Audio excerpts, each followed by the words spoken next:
Hi everyone, I'm Manuel, and I have finally found the ultimate recipe for fried onion rings that are super extra crunchy. First off, what kind of onion?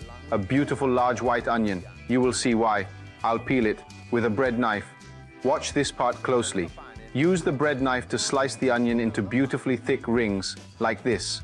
Look at these rings. Obviously, do not throw the small parts away. We can save them to use in a sauté.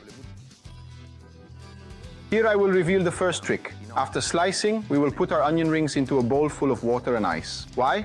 For two reasons. Firstly, after you eat them, you can have a social life and talk even if standing super close to someone.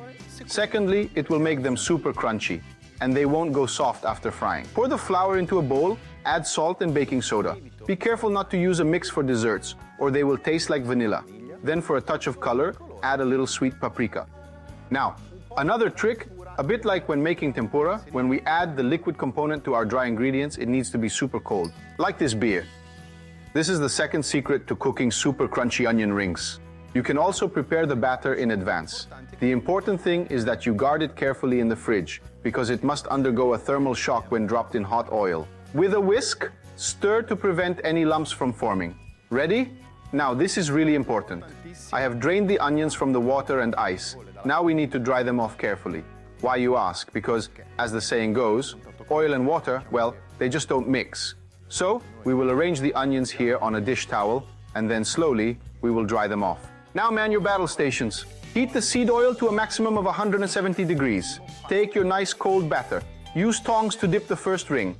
If it floats, it means that you have made a good batter. With the tongs, gently twirl the onion ring around. This will help all of that excess batter to fall right off.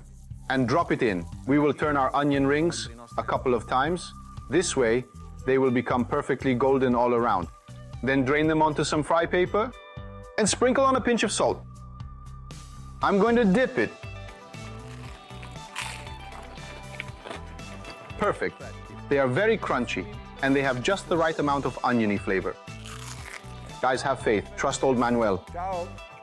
Smells good.